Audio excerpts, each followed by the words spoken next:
Hi guys, glory to Jesus Christ.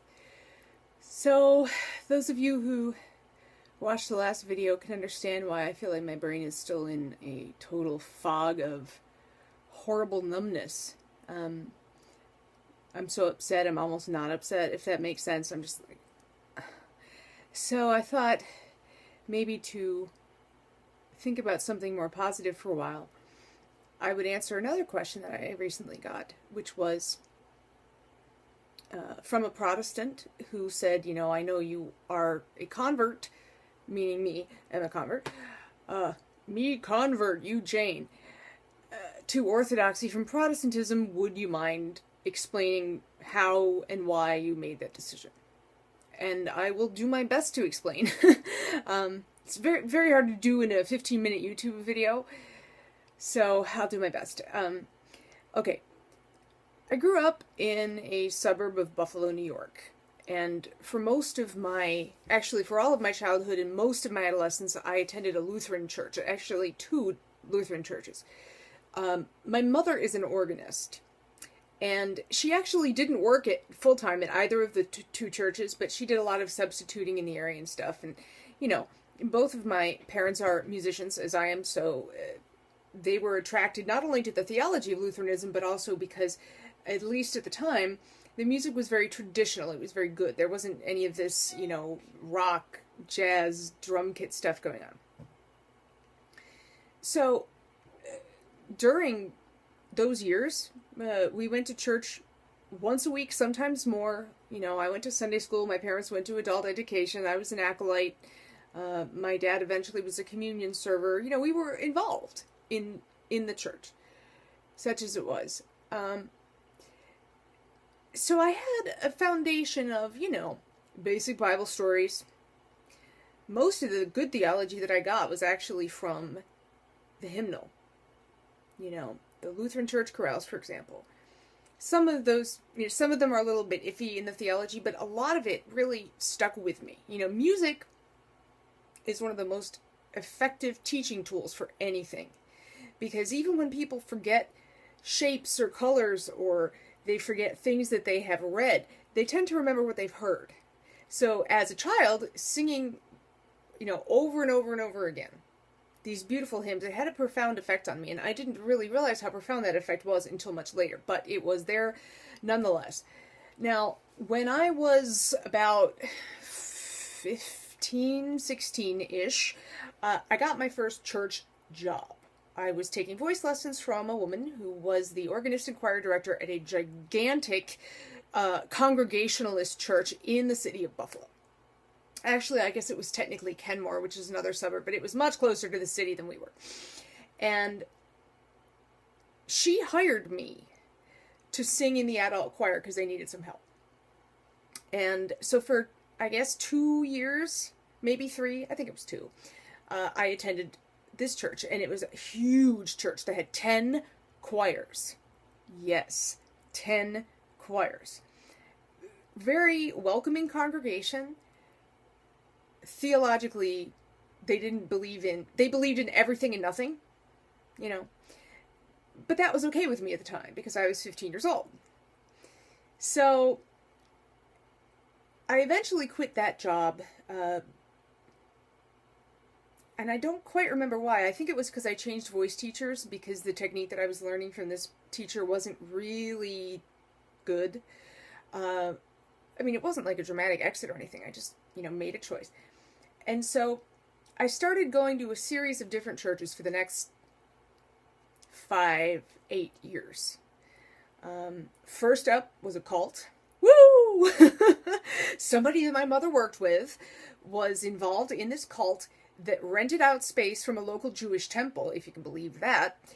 And I was involved with them for very briefly until it became clear to me that what they were teaching was just, it was completely nutso. So I left there, glory to God. Then I went to college.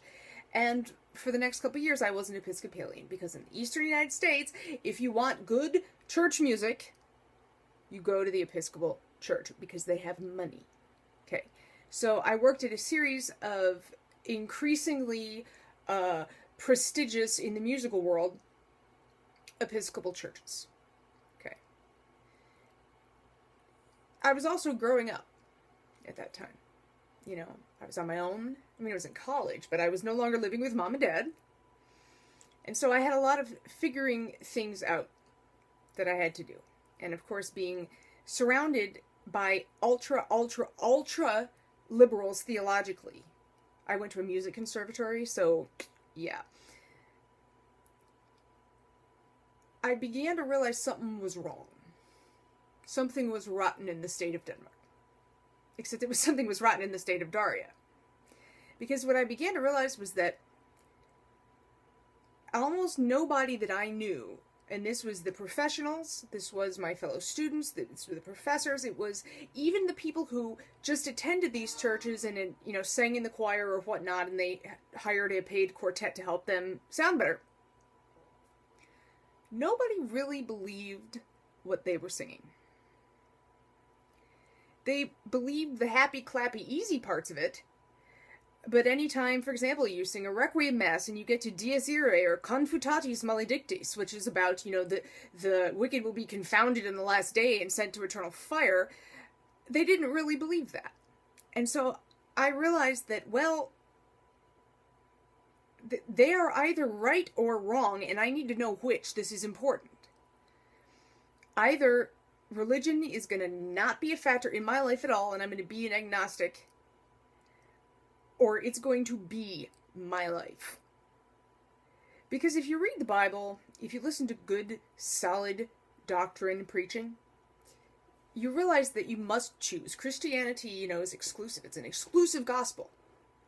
Meaning, the Lord said, I am the way, the truth, and the life, not one of many, but one. So, did I believe Jesus or not? At the time I was trying to figure this all out, I met yet another of the long line of Orthodox people that had come into my life since I was about 10. And interestingly, as much as I bounced around various Protestant churches as a child and as an adolescent and as an early, you know, young undergraduate student, I had never been to an Orthodox service before. For no reason. You know, it wasn't like my parents had told me, oh, you stay away from them. No, not at all. But I just never been exposed to it. But I started to be exposed to it because I met a couple people, and I don't even think most of them know the profound impact they had upon me, because it wasn't that they were preaching at me, they weren't coming up to me or to anybody else trying to force us to go to divine liturgy, but it was just the way they lived their lives, and the explanations that they gave for things. When someone would say, you know, for example, well, why can't you take a church job at a Lutheran church? And I heard one of them say, well, it's because I don't believe in that doctrine. You know, I'm Orthodox. I must be at an Orthodox church. So, and you know what the most profound thing was, believe it or not, was singing at school. Singing Orthodox music. Because there's a substantial canon of works, I'm thinking specifically of the All-Night Vigil by Sergei Rachmaninoff, which is absolutely gorgeous, and it's a cappella, it's very difficult, and of course it's a favorite of college choirs because yes, it's difficult, but it's not super hard. It's not Frida auf Erden. It's not the Verdi Requiem. And when I was reading these texts, something was clearly going on. Something was clearly different about this versus everything else. It was as if I had another sense, you know, my 5 senses plus 1. And I don't mean that weird I see dead people intuition. It was something else. It was here. It wasn't here. It was here. And I went, oh. Something serious is happening inside me when I read these words. And there was a composition student at my conservatory who actually I work with frequently now. And looking at the music of his compositions that he was conducting for his recital, you know, they were taking off from the Orthodox services, and it was like my eyes got opened. My problem was the Orthodox don't ordain women. And because I didn't understand what the priesthood really is. You know, I was coming at this from a Western perspective where being a pastor or a minister is a job. You know, you go to seminary, then you get ordained, and then you can do whatever. You can go be a church minister, you can go be a minister in the military, you can do whatever. But it's a job. Okay. There was none of this sense of the numinous and the truly sacred existing, you know, in eternity outside of time. I had never heard of before, you know, the priest performing, you know, kind of representing Christ, presenting the sacrifice of his body and blood, Christ's body and blood, to Christ himself. None of that at all. The mysticism, none of it. I'd never experienced it before, and so I got offended because the Orthodox don't ordain women. But eventually I got so miserable in my current state, God was like, all right, Daria, you know what? I'm going to let you stew in your own theological juices until you realize that right now that you're dead, and so are most of the people around you. Life is short, eternity is long. Get your butt to the church. And that's exactly what happened. Because the years that followed were dark. I did a lot of really evil stuff. I mean, I was dead. I didn't really know it. I knew something was wrong, but I didn't really understand. I was dead. Okay. So finally, I became really close friends with a Ukrainian Orthodox graduate of my conservatory. And we went up to St. Tikhon's Monastery, which is in northeastern Pennsylvania. It's outside of Scranton. And it's in South Canaan. And I wanted to go up with him because there's a Memorial Day pilgrimage there every year. And I had heard that there was going to be the body of a saint there that was incorrupt. I think it was St. Alexis Toft. But I don't quite remember. But I was like, we need to go. I need to see this, right? Doubting Thomas. So we left at like 5:30 in the morning. We made this epic drive up there because where I lived at the time, it was a 3.5-hour drive. And I had never been to an Orthodox service before. And within 10 seconds of the service starting and the hierarchs marching in, because it was a hierarchical liturgy, so you had the Metropolitan there, you had bishops from all over the world, actually. Within 10 seconds, I kid you not, 10 seconds, I went, this is the truth. I don't know why. I can't articulate it to you, but I know this is the truth. Now, interestingly enough, after the service was over, we had lunch, we toured the museum on the grounds, went to the bookstore, went into the monastery church. The relics of this incorrupt saint, they either weren't there or they were covered up. I didn't see them anyway, and you know what? I don't care. I came away from that, you know, I entered that pilgrimage as a doubting Thomas, but I came away as a not doubting Thomas. Because what happened was, the deep called to the deep.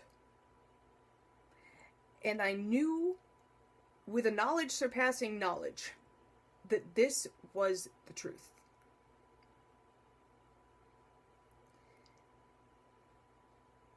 So we drove home. I had been married for about 6 weeks at that point. My husband was Roman Catholic. He's now Orthodox. I walked into our apartment and said, I want to be an Orthodox Christian. And then the rest is history.